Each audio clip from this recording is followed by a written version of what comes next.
BFM Business, les décodeurs de l'écho, Fabrice Lundi. Oui, la France, est-ce qu'elle peut redémarrer après ce moins 0,1% de croissance? C'est la deuxième baisse quand même en un an. Il y a un moins 0,1% au premier trimestre. Oui, mais il y a des raisons d'espérer. Il y a des jeunes chefs d'entreprise qui disent restez en France, justement. Il y a des opportunités, même en période de crise. C'est le cas de Grégoire Prévost qui est avec nous, cofondateur d'Itiz, qui fait du taxi 2.0. Il y a des raisons d'espérer. Qu'est-ce qu'il faudrait changer en urgence? Vous avez entendu tout à l'heure, lorsqu'on a évoqué le rapport accablant de l'OCDE sur la compétitivité française, sur les recommandations que prend l'OCDE. Est-ce que vous y retrouvez? Encore une fois, j'ai du mal à faire des parallèles. J'aimerais bien qu'il nous dise qu'il l'a pas lu. Vous l'avez pas lu? Le rapport de l'OCDE qui est tombé cet après-midi? Ouais. Non, je l'ai pas lu. Mais voilà, mais c'est ça, c'est que nous, en fait, c'est là où on voit la déconnexion, Fabrice, c'est qu'il y a, d'un côté, il y a quand même les commentateurs qui sont sur les bancs de l'arène, et de l'autre côté, il y a les matadors dans l'arène avec le taureau. Et encore une fois, c'est ça, c'est-à-dire que nous, on peut commenter la sinistrose, le machin, le truc, qui est quand même un truc de bobo parisien. Emmanuel, demande s'il est pauvre, je me sers de la base de l'OCDE pour dire, voilà, ce que je veux dire, c'est qu'il faut pas trop intellectualiser le métier de chef d'entreprise. C'est ça mon truc. Voilà ce que je dis, pardon. C'est tout ce que je dis. L'OCDE, il dit des choses de bon sens qu'on connaît tous.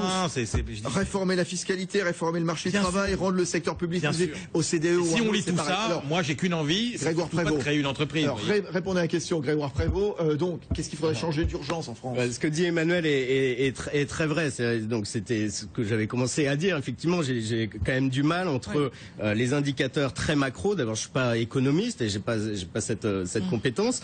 Et moi, mon quotidien et le quotidien de cette société qu'il faut que je fasse croître et qui doit arriver, Alors, qu'est-ce qu'il faut changer?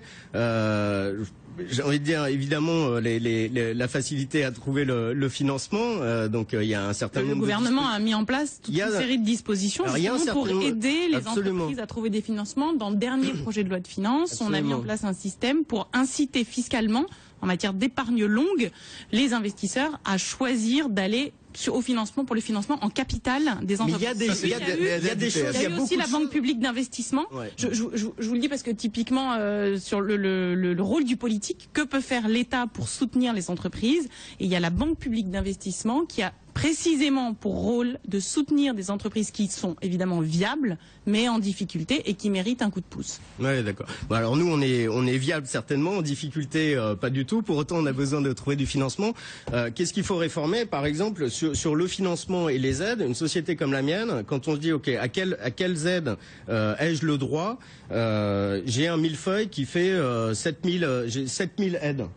Donc on a un millefeuille qui est totalement inabordable complètement illisible pour des gens comme nous. Alors après, on trouve des intermédiaires qui ont des algorithmes, qui ont la connaissance et puis qui savent aller fouiller là-dedans et puis surtout voir à quelles aides est-ce qu'on est. En même temps, les entreprises en profitent bien et en sont contentes aussi puisqu'elles viennent solliciter l'État. C'est quand même le grand paradoxe en France, c'est qu'on dit on dépense trop, les dépenses publiques sont trop élevées et en même temps, chaque fois qu'il y a un problème, on vient voir l'État pour demander une subvention, un allègement de charges ou éventuellement une réduction fiscale.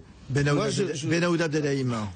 Mais en même temps, l'impéritie de l'État, c'est sa faute, c'est pas celle des entrepreneurs. Lorsque vous voyez, c'est l'OCDE qui le dit. Excusez-moi, moi, j'ai eu le temps de lire le rapport. Mais on est payé pour ça. On est payé pour ça grassement. Il y a 32 milliards d'euros qui sont consacrés à la formation professionnelle, 1,6% du produit intérieur brut, c'est-à-dire c'est l'équivalent de ce que chaque année on donne en allocation chômage en France. Et il y a seulement 12% de ces 32 milliards d'euros qui vont aux chômeurs. Est-ce qu'il n'y a pas quelque chose de fondamentalement incroyable, inouï, dans le fait qu'il y ait un tel déversement d'argent, une telle inadéquation par rapport pour remplir les besoins? C'est peut-être ça aussi le rôle de l'État. C'est d'ailleurs l'un des objectifs du gouvernement qui est de réformer le financement de la formation professionnelle. C'est un peu le serpent de mer, ça fait 10 ans qu'on en entend parler. Il y en a tellement qui se goinfrent avec ça que... Là aussi, on parle de formation professionnelle, on parle de qualification, on parle d'éducation. Je reviens, sur le rapport de l'OCDE, mais... oui, on en parle en permanence aussi. C'est l'amélioration de la compétitivité. Est-ce que ça ne passe pas aussi par l'école, accusée de creuser les inégalités? Aujourd'hui, 2 millions de Français sont sans diplôme, sans formation, sans emploi. C'est pour ça que c'est la priorité de ce gouvernement et qu'on a créé précisément 60 000 postes dans l'éducation nationale avec derrière, est-ce que vous êtes sûr que c'est ça qui va avec en plus de la réforme des rythmes, derrière l'idée c'est d'améliorer la performance scolaire. Évidemment, c'est d'aller ou pas à l'école le mercredi matin qui va d'un seul coup Les tout changé. Les chronobiologistes le disent. Ouais, bah tant mieux. Laissons les chronobiologistes où ils sont. C'est-à-dire que moi, je vous dis que quand on arrêtera depuis 40 ans de se demander si les problèmes de l'éducation, c'est d'aller à l'école le mercredi matin ou pas, de faire un peu plus d'éducation civique ou pas, et de savoir s'il y a juste un petit peu plus, s'il faut un petit peu plus de profs ou pas. Regardez, pendant ce temps-là, en Estonie, les gamins, ils apprennent à 7 ans la programmation informatique. Ça va devenir une Silicon Valley, un pays qui va devenir une Silicon Valley. C'est magnifique. Continuons. La France est aujourd'hui le pays qui dépense le plus avec des résultats lamentables. C'est le pays qui corrige le moins les égalités.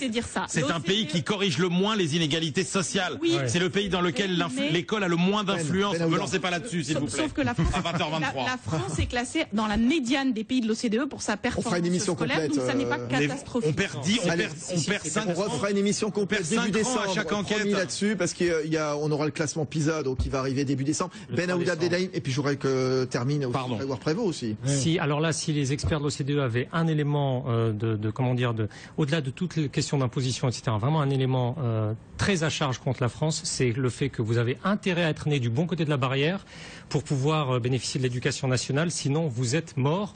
Et c'est sur les 34 pays de l'OCDE, et je vous laisse voir le nombre de pays de l'OCDE différents qu'il y a, c'est en France où le creusement des inégalités par l'origine sociale à l'éducation nationale est le plus important. Jean-René Boidron, et après le mot de la fin, Grégoire Prévost, et après on se quitte parce qu'on va déborder. Pardon. Oui, je suis en phase avec ce qui a été dit sur l'éducation. Alors par contre, c'est un autre sujet. Moi, je voulais simplement revenir sur le sujet d'aujourd'hui. On aura peut-être 0,8 ou 0,9 l'année prochaine, peut-être. Mais ce que je crois, c'est que ce ne sera pas du tout le ressenti qu'il y aura sur le terrain. Il y aura les entreprises comme celle de Grégoire, ITIS et celles que j'ai citées qui sont plus... La France peut redémarrer, Jean-René, pour répondre à la question. Est-ce qu'elle peut redémarrer?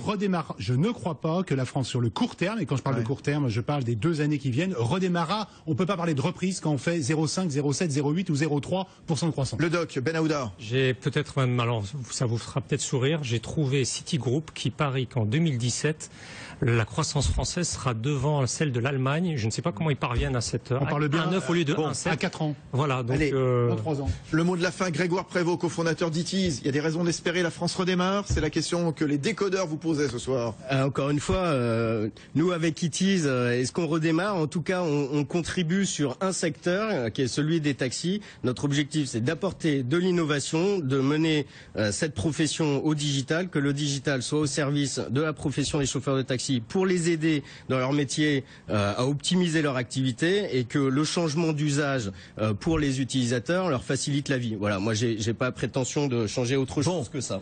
Merci à tous. Merci. Il va y avoir des taxis à Paris, ce sera déjà beaucoup. Ouais, ça c'est un sacré problème. On parlait tout à l'heure de la déréglementation de certaines professions. Allez, c'est terminé pour ce soir. Merci à tous. Grégoire Prévost, cofondateur d'ITIS et du Taxi 2.0, il a pris la plume pour dire oui. Voilà, les jeunes, restez en France. Voilà, message, appel lancé. Juliette Méadel, secrétaire nationale du Parti Socialiste en charge de l'industrie. Merci. Ben Aouda Abdelrahim, je lui dis rendez-vous samedi matin à la radio à 8h pour Good Morning Weekend sur BFM Business pour revenir sur toute l'actu de la semaine.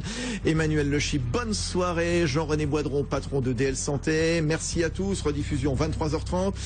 Good Morning Weekend, samedi matin à la radio à 8h. Et puis lundi soir, la 9e édition des BFM Awards à suivre, bien sûr, à la télévision en direct depuis la salle Gaveau. Ce sera de 19h à 21h. Bonne soirée, bonne nuit, bon week-end.